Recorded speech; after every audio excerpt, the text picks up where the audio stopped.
السلام عليكم ورحمة الله وبركاته.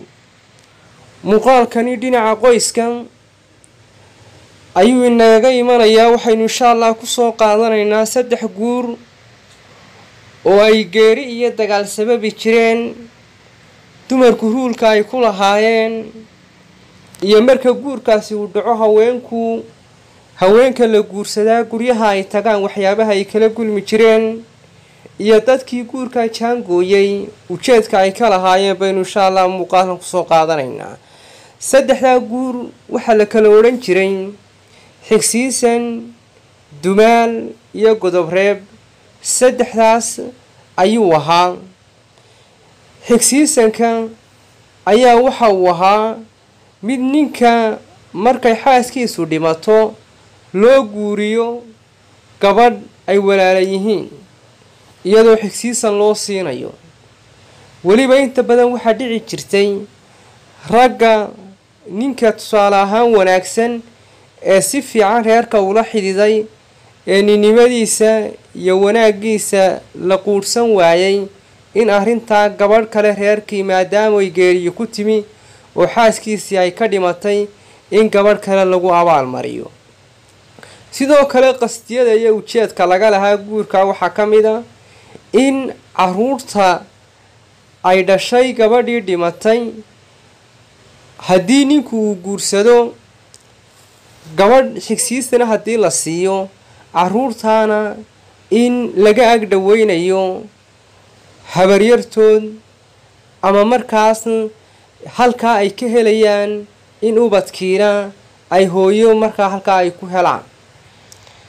guurka kale waxaa la oran jiray dumaal. ilaa hadda weli raadkiisa wuu sii nool yahay laakiin wuu sii dabar go'ayaa. isaga guur aad u tutuuba buu ahaa qasab badani uu ku jiro. ninku marka uu dhinto reerka ninka uu ka dhintay ayaa waxa ay siin jireen gabadhii laga dhintay iyo caruurtiiba.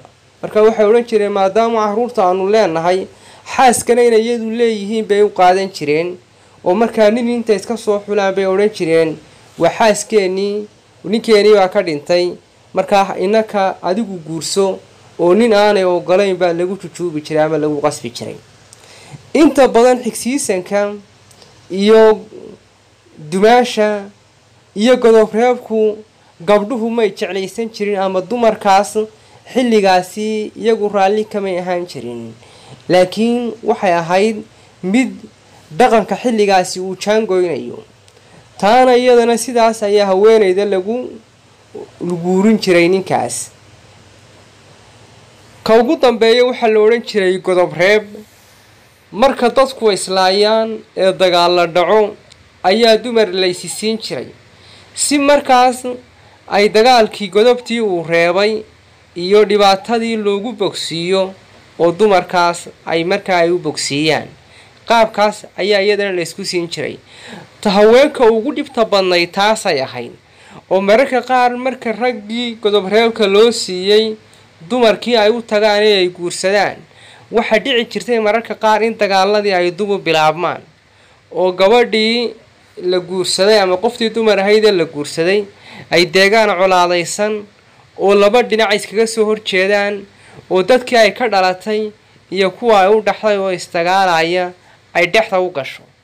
kadibna taasi labada dhinacba way kaga furanto dhibaato iyo problem iyo labada dhinacba dabinu kaga baxo oo nolosheedu ay sidaa cidhiidhi ku gasho. mararka qaar waxay la gulmi jireen dumarkaas dhaga hadal iyo cay iyo afxumo waliba kuwa inta badan godobreebka lagu guursadaa. dhaqan ahaan dhaqanka noocaasa ayaa haweenkaasi iyo dhibaatada noocaasa ayay mararka qaar kala gulmi jireen guurarka noocaasa ee ay geeni jirtay geerida iyo dagaaladu. iminka guurarkani way ka sii dabar go'ayaan inkastoo weli raadadkoodu meelo fara badan ay ka jiraan bulshadeena way ka sii dabar go'ayaan. waxa runtii guurkani marka dhinacyo badan laga eego inkasta oo dadka markaa dhaqankaas iyo deegaanka bulshada ku nool ay waxyaabo badan ka dhex arkayeen oo positive fara badan ay istusayeen oo tusaale ahaan oo kale markasta caruurta loo daneynayay ama ninka loo daneynayay ama dhaqanka loo daneynayay ama dadka loo daneynayay haddana may ahayn arrin lagala tala qaadanayo qofka waxaanay ku dhacayaan ee qofta dumarahee la guursanayo tala badan lagama siin jirin. arrintaasi waxay ahayd arrin runtii haweenka caburis badan kuwa dhibaato badanna ay ka dareemi jireen, mararka qaarna ay diidi jireen ama marka loo guuriyo ay ka soo yaaci jireen ama ay ka tegi jireen. intaasaan kusoo ururinayaa. Wassalaamu calaykum waraxmatullaahi wabarakaatu.